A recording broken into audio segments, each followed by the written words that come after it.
Finance ministry ने भी agree किया है कि वो भी कुछ मदद करेंगे। तो पॉजिटिव साइन सभी तरफ से है और आप निराश न होना, लेकिन जो आंदोलन हमारा चल रहा है वही हमारा मेन स्टे है, वही हमारा स्ट्रेंथ है। नमस्कार साथियों, स्वागत है आपका ईपीएस 95 मिनिमम पेंशन बढ़ोतरी के एक और वीडियो में। साथियों, आज ईपीएस 95 मिनिमम पेंशन बढ़ोतरी से जुड़ी 3 महत्वपूर्ण अपडेट के बारे में डिस्कस करने वाले हैं। तो वीडियो बहुत ही इंपॉर्टेंट होने वाला है। पूरी जानकारी के लिए आप वीडियो को अंत तक ज़रूर देखिए। तो साथियों, सबसे पहला अपडेट निकल कर आ रहा है एनएससी टीम को लेकर। जी हाँ साथियों, सरकार के डुलमुल रवैये और ईपीएफओ के 15 दिन का टाइमलाइन निकल जाने के बावजूद भी ईपीएफओ और श्रम मंत्रालय की ओर से कोई ठोस कार्रवाई नहीं किए जाने के कारण एनएससी टीम ने एक आपातकालीन जूम मीटिंग का आयोजन किया। जूम मीटिंग में 26 से 27 राज्यों के बड़े बड़े पदाधिकारियों ने हिस्सा लिया और जूम मीटिंग में आगे की रणनीति और किस तरह से सरकार को घेरा जाए उस पर बड़े बड़े फैसले लिए गए। मीटिंग में सबसे बड़ा फैसला लिया गया कि इसी माह एक दिन निर्धारित कर देश भर के जितने भी ईपीएफओ कार्यालय हैं उनका घेराव किया जाए और तालाबंदी किया जाए। इसके अलावा जिन राज्यों में चुनाव है वहाँ बड़ी बड़ी सभाएं व रैलियां निकाली जाए ताकि सरकार पर दबाव बनाया जा सके। तथा इस महीने अशोक रावत जी की लगातार महाराष्ट्र में रैलियां व सभाएं हैं, तो इसी कारण से अगले महीने मुंबई के आज़ाद मैदान में एक बड़ी सभा का आयोजन किया जाए जिसमें देश भर के बड़े बड़े नेताओं को भी आमंत्रित किया जाए। इसके अलावा ये निर्णय लिया गया कि सरकार से बातचीत का क्रम भी जारी रहना चाहिए, लेकिन हमें आंदोलन भी बंद नहीं करना चाहिए, क्योंकि अब पेंशनरों को सरकार के वादों और आश्वासनों पर भरोसा नहीं रहा है। 7 सालों से यही सुनते आ रहे हैं। इसीलिए अब पेंशनरों ने फैसला किया है कि हमें आंदोलन खत्म नहीं करना है और उसे लगातार तेज गति के साथ में पूरे देश भर में फैलाना है। इसी क्रम में कमांडर अशोक रावत जी ने पेंशनरों को संबोधित किया, आगे की रणनीति बताई और किस तरह से संगठन को मजबूत करके आगे बढ़ा जाए, इसके बारे में सभी पदाधिकारियों को संबोधित किया। आया है तो प्रपोजल मैं जानता हूं, मैंने ईपीएफओ से सीपीएफसी एडिशनल सीपीएफसी से बात की है, उनके प्रपोजल तैयार है और हमारे जो सुझाव है जो हमने फाइनेंस मिनिस्टर को दिए थे उस पर भी अमल हो रही है।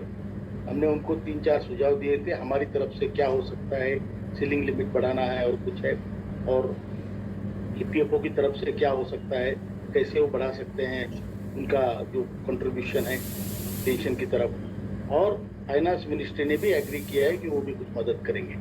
तो पॉजिटिव साइन सभी तरफ से है और आप निराश न होना, लेकिन जो आंदोलन हमारा चल रहा है वही हमारा मेन स्टे है, वही हमारा स्ट्रेंथ है।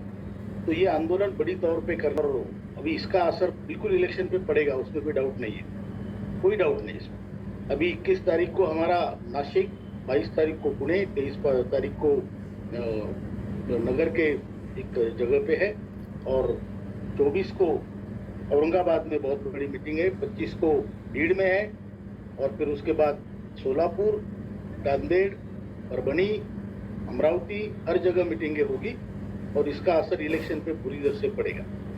तो इसलिए आप निश्चिंत रहिए, हमारी तरफ से, संगठन की तरफ से कोई भी कमी नहीं छोड़ी जाएगी, ना छोड़ी जा रही है। आप, हो सकता है आपके मन में कुछ शंका है, लेकिन शंका निरसन करने के लिए आप मेरे से भी बात कर सकते हैं, आप वीरेंद्र सिंह जी से बात कर सकते हैं, नरगुन साहब से बात कर सकते हैं, सभी नेता आपस में बात कर सकते हैं, लेकिन एक प्रेजुडिस लेके मत चलिए। और दूसरी बात, जो आंदोलन हम करेंगे ये ठान लीजिए कि जो भी डिसाइड होता है पूरी स्ट्रेंथ के साथ, क्योंकि यही मौका है, इसके बाद कोई मौका नहीं मिलेगा।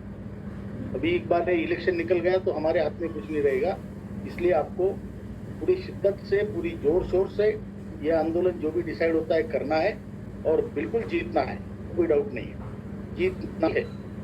अभी सरकार की तरफ से भी कदम बढ़ाए जा रहे हैं, लेकिन हम उस पर तब तक भरोसा नहीं करेंगे जब तक हमारे खाते में पैसा जमा ना हो। और इसलिए हम अपनी ज़िंदगी के 8-8 साल आप लोगों ने दिए हैं, ये ऐसे मजाक के लिए नहीं दिए, ना हम किसी सरकार के कमेंट्स के लिए बने।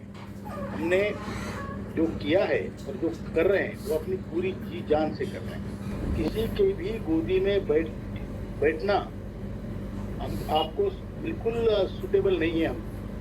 हम अपनी तरीके से अपने पेंशनरों के प्रति श्रद्धा रखते हुए अपनी बात कहेंगे, जोर शोर से कहेंगे, ना किसी से डरेंगे ना किसी। मीटिंग में महासचिव वीरेंद्र सिंह राजावत जी ने भी सभी पेंशनरों को संगठित होकर देश भर में आंदोलन करने और एक साथ लड़ाई लड़ने का आह्वान किया। उनको दोनों तरफ से उनके ऊपर दबाव है।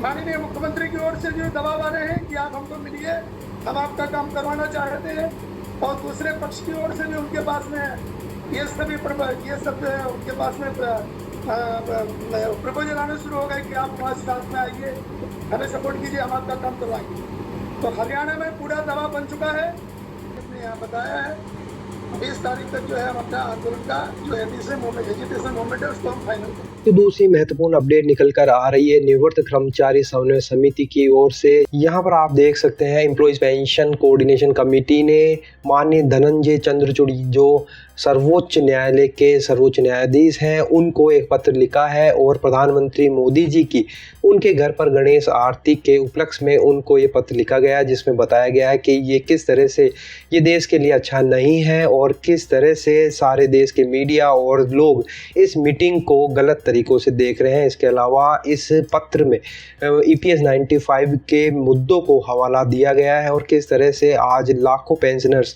लगातार पेंशन की आस में गुजर बसर कर रहे हैं, आर्थिक तंगहाली की ज़िंदगी गुजर बसर कर रहे हैं। 3 से 4 लाख लोग इसी आशा में मर चुके हैं। इसका हवाला देते हुए ये पत्र माननीय चंद्रचूड़ जी जो माननीय न्यायाधीश हैं सर्वोच्च न्यायालय सुप्रीम कोर्ट के, उनको ये पत्र लिखा है और पेंशनरों का संज्ञान लेने के लिए उन्हें लिखा है। इसके अलावा साथियों तीसरा बड़ा अपडेट निकल कर आया है NSE के मुख्यालय बुल्डाना से, जहां लगातार श्रृंखला अनशन क्रमिक अनशन जारी है।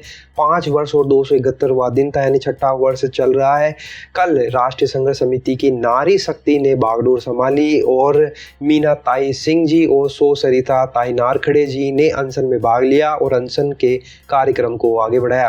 बुल्डाना के जिला अधिकारी के माध्यम से प्रधानमंत्री मोदी जी के नाम पर ज्ञापन सौंपा गया। यहाँ पर तस्वीरों में आप देख सकते हैं महिला फ्रंट यहाँ पर मौजूद थी और नारी शक्ति ने अनशन में भाग लेकर अनशन को जोरों शोरों से उठाया। तो साथियों तस्वीरों में आप देख सकते हैं काफ़ी संख्या में पेंशनर्स उपस्थित है। तो साथियों ये थे 3 महत्वपूर्ण अपडेट EPS 95 मिनिमम पेंशन बढ़ोतरी को लेकर। आपको ये अपडेट कैसे लगे, आपकी राय कमेंट बॉक्स में ज़रूर बताइए।